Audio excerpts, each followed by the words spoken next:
Hi everyone, నేను మీ పవన్ని. Welcome back to our channel GPK shorts and entertainment. Content is ours, entertainment is yours. Okay, love Guru movie రివ్యూతో మళ్ళీ మీ ముందుకు వచ్చేసాను. మన విజయ్ యాంటోనీ, మృణాలిని రవి లీడ్ పేరుగా యాక్ట్ చేశారు. Vinayak Vaidyanathan is director of this movie. Movie ఎలా ఉంది అంటే, ఇది ఒక అవుట్డేటెడ్ స్టోరీ. ఇటువంటి స్టోరీస్ మన 90s చాలానే చూసాం భయ్య. స్టోరీలో కొత్తదనం అయితే లేదు, కానీ ఇక్కడ విజయ్ యాంటోనీ ఈ స్టోరీలో చేయడం మాత్రం ఆడియన్స్ అందరికీ కొంచెం కొత్త అని చెప్పాలి. ఇటువంటి రోల్ ఇప్పటి వరకు తను చేయలేదని చెప్పచ్చు.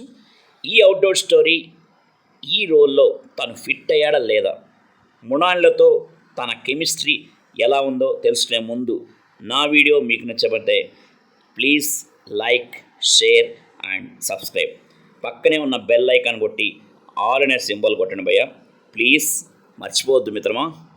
ఇక లవ్ గురు డీప్ రివ్యూలోకి వస్తే, మూవీ ప్లాట్ ఏంటంటే, సరే ముందు ప్లాట్ చెప్పే ముందు, ఈ మూవీ మీద నాకైతే పెద్ద ఎక్స్ప్రెషన్ లేవు ఫస్ట్ నుంచి. కాబట్టి నేను థియేటర్లో కూర్చొని మూవీ చూసిన తర్వాత కూడా నేనైతే అంత డిసప్పాయింట్ కాలేదు. ఎందుకంటే ఎలా ఊహించానో, మూవీ ఎలా ఉండదు అనుకున్నానో అలానే ఉంది మూవీ.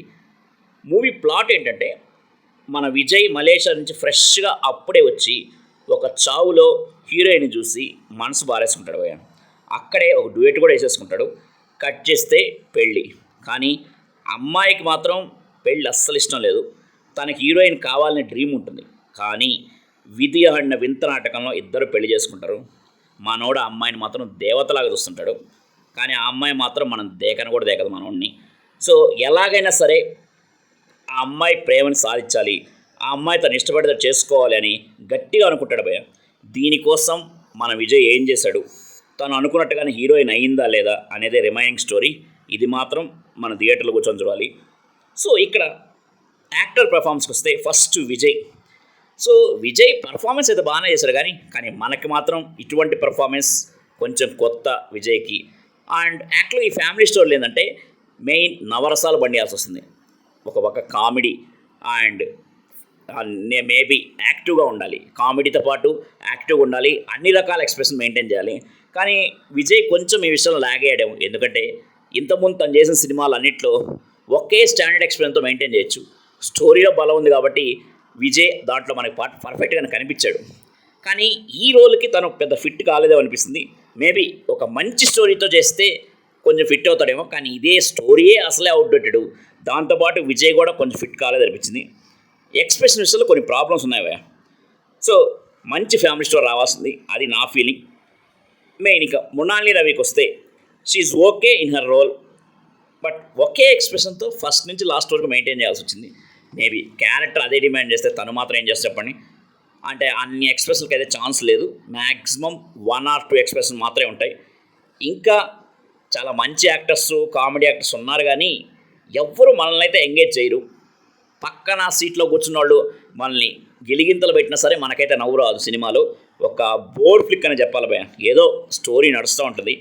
దీనితోడు ఏందిరా బాబు ఎప్పుడు కలుసుకుంటారు, ఎలాగైనా కలుసుకుంటారుగా ఇద్దరు, కానీ ఎప్పుడు కలుసుకుంటారు బాబు, ఎండ్ చేయొచ్చు కదా అని మనకి ఫీలింగ్ వస్తే, అదే టైంలో ఇంకొక చిన్న ప్లాట్ పెట్టారు. చెల్లెల సెంటిమెంట్, విజయ్కి చెల్లికి సెంటిమెంట్. ఇదేంద్రా బాబు ఎక్కడి నుంచి వచ్చిందిరా బాబు అనే ఫీలింగ్ ఉంటుంది మనకి. బట్ కొంచెం లాస్ట్ వరకు, ఆ క్లైమాక్స్ వరకు భరించాల్సిందే, తప్పదు. అక్కడక్కడైతే కొన్ని సీన్స్ అయితే బాగున్నాయి. కొన్ని సీన్స్ మంచిగా రాస్తున్నారు. ఆ సెంటిమెంట్ అనేది మనకు వర్కౌట్ అవుతుంది. సో ఇక్కడ ఈ సినిమా చూస్తుంటే మనకి ఇంకో హిందీ సినిమా గుర్తొస్తుంది. మన షారుఖ్ ఖాన్ చేసిన రబునే బనాది జోడీ గుర్తొచ్చినావే, అనుష్క శర్మ, షారుఖ్ ఖాన్. సో ఆ షేడ్స్ కూడా అక్కడక్కడ కనిపిస్తుంటాయి. రిమైనింగ్ టెక్నికల్ డిపార్ట్మెంట్ వర్క్ అంత నోటబుల్గా అయితే ఎవరిది కనిపించదు. ఈసారైనా ఒక మంచి స్టోరీతో మన విజయ్ గారు హిట్ కొట్టాలని ఆశిద్దాం. థియేటర్లో కంపల్సరీగా చూడాలా అంటే నేనైతే అంత కంపల్సరీ చెప్పను భయ్య. సో పర్లేదు, తొందరలోనే ఓటీలోకి వచ్చేస్తుంది, అక్కడ చూసేయచ్చు, నో వరీస్. ఇది మన లవ్ గురు గురించి. అసలు ఈ లవ్ గురు ఎవరు అనేది మాత్రం మీరు సినిమాలో చూసే తెలుసుకోవాలి. Thank you, bye.